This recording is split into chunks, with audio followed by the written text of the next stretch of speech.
प्राचीन भारत में शिक्षा किस प्रकार से दी जाती थी और प्राचीन भारत में कौन कौन सी प्रसिद्ध यूनिवर्सिटी थी जो ज्ञान विज्ञान शिक्षा के लिए न केवल भारत में अपितु दुनिया भर में प्रसिद्ध थी। आज हम इस प्रकार का अध्ययन करेंगे। प्राचीन भारत में शिक्षा गुरुकुल प्रणाली के तहत दी जाती थी। जंगलों में गुरुकुल होते थे और गुरु के द्वारा शिष्य को इस प्रकार से शिक्षा दी जाती थी। लेकिन इस प्रकार की शिक्षा के साथ साथ प्राचीन भारत में 3 प्रसिद्ध विश्वविद्यालय थी, जिसमें न केवल एशिया से अपितु मध्य एशिया यूरोप के स्टूडेंट भी पढ़ने के लिए आते थे। 3 विश्वविद्यालय में सबसे प्रसिद्ध थी तक्षशिला, फिर नालंदा और फिर विक्रमशिला यूनिवर्सिटी। आज हम इन तीनों यूनिवर्सिटी का स्टडी करेंगे। पहली है तक्षशिला विश्वविद्यालय। तक्षशिला विश्वविद्यालय पाकिस्तान के रावलपिंडी जिले में स्थित है, जिसकी स्थापना राम के बड़े भाई भरत के पुत्र तक्ष ने की थी। ये उस समय की प्राचीन भारत की विश्व की सबसे प्राचीन और प्रसिद्ध यूनिवर्सिटी थी। ये किस चीज़ की शिक्षा के लिए प्रसिद्ध थी? ये राजनीति, शस्त्र विद्या, पॉलिटिक्स, शल्य चिकित्सा, औषधि विज्ञान, इनकी शिक्षा के लिए प्रसिद्ध थी। अर्थात यहाँ पे पॉलिटिक्स और वार शस्त्र विद्या की शिक्षा दी जाती थी। यहाँ पर अनेक विद्वान जो भारत के प्रसिद्ध थे वो यहाँ पर पढ़े थे, जैसे पाणिनि, चरक, प्रसेनजीत, कौटिल्य, चंद्रगुप्त मौर्य, चरक इसी विश्वविद्यालय में पढ़े थे। और मौर्य साम्राज्य के संस्थापक चंद्रगुप्त मौर्य और उनका गुरु या प्रधानमंत्री चाणक्य भी यहीं पढ़े थे। ये विश्वविद्यालय 5वीं शताब्दी में हुनों जो भारत की विदेशी आक्रमणकारी जाति थी, जिसने इस विश्वविद्यालय को ध्वस्त कर दिया और इस यूनिवर्सिटी को खंडहर में तब्दील कर दिया। चंद्रगुप्त मौर्य के समय इस यूनिवर्सिटी ये विश्वविद्यालय अपने चरमोत्कर्ष पर पहुंची थी और चंद्रगुप्त मौर्य ने इसको संरक्षण दिया था और काफ़ी अनुदान भी दिया था। इस प्रकार के ऐसे हिस्टोरिकल सोर्स हमें मिलते।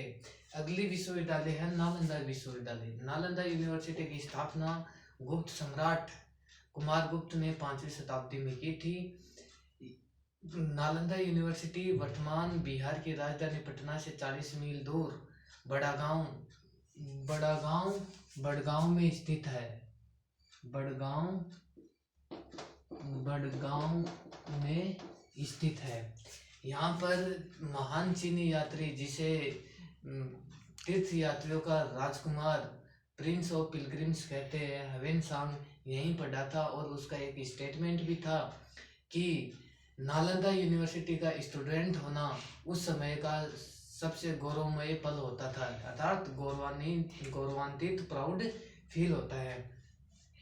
ये विश्वविद्यालय इतनी प्रसिद्ध थी कि यहाँ पर दूर दराज एशिया के Cambodia, Vietnam, China, Tibet, Indonesia, Japan के असंख्य स्टूडेंट यहाँ पढ़ने के लिए आते थे। यहाँ पर 10,000 स्टूडेंट थे, जिनके पीछे 2,000 शिक्षक आचार्य उनको पढ़ाते थे। इस यूनिवर्सिटी में 3 मंजिला पुस्तकालय था, जिनके इस प्रकार से नाम है: रतन सागर, रतन नदी, रतन रंजक। वो 3 मंजिला लाइब्रेरी पुस्तकालय जिनके इस प्रकार से ये नाम है। और इस लाइब्रेरी में 3 लाख पुस्तकें थे, जबकि आजकल हमारी छोटी मोटी लाइब्रेरी में इतनी पुस्तकें नहीं होती जितनी कि नालंदा यूनिवर्सिटी में 3 लाख पुस्तकें थी। इसमें किस प्रकार की शिक्षा दी जाती थी? वेद, वेदांग, व्याकरण, ज्योतिष, योग शास्त्र, औषधि विज्ञान, बौद्ध धर्म, ललित कला आदि की शिक्षा दी जाती है। इसमें बौद्ध धर्म की भी शिक्षा दी जाती थी और बौद्ध धर्म में महायान शाखा की शिक्षा दी जाती है। नालंदा यूनिवर्सिटी में बौद्ध धर्म की महायान शाखा की शिक्षा दी जाती थी और इसी प्रकार की शिक्षा ह्वेनसांग ने भी ग्रहण की और यहाँ पर हित सिंह ने भी आगे चलकर शिक्षा ग्रहण की थी। 9वीं से 12वीं सदी तक नालंदा यूनिवर्सिटी अपने ज्ञान विज्ञान के कारण दक्षिण एशिया में प्रसिद्ध थी और 9वीं से 12वीं शताब्दी में इसका चरमोत्कर्ष काल माना जाता है। आगे चलकर 7वीं शताब्दी में सम्राट हर्ष और पाल शासकों ने इस यूनिवर्सिटी को काफ़ी अनुदान दिया, काफ़ी संरक्षण दिया। इस प्रकार इस यूनिवर्सिटी को आगे बढ़ाने में इनका काफ़ी योगदान रहा। अगली यूनिवर्सिटी की चर्चा करेंगे विक्रमशिला विश्वविद्यालय। विक्रमशिला यूनिवर्सिटी की स्थापना पाल वंश के राजा जो बंगाल में शासन कर रहे थे धर्मपाल ने इसकी स्थापना की थी, अर्थात धर्मपाल ने इसको इस्टेब्लिश्ड किया था। यह बिहार के भागलपुर जिले में है। इसकी लोकेशन बिहार के भागलपुर जिले में स्थित है।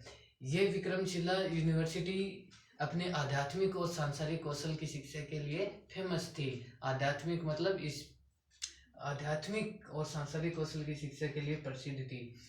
नालंदा और विक्रमशिला यूनिवर्सिटी को 1202-3 में बख्तियार खिलजी इख्तियारुद्दीन बिन बख्तियार खिलजी ने इन दोनों विश्वविद्यालयों को ध्वस्त कर दिया। इनके जो अमूल्य जो पांडुलिपियां थी उनको जला डाला और इस कारण बख्तियार खिलजी को नालंदा और विक्रमशिला यूनिवर्सिटी का विलयन कहा जाता है।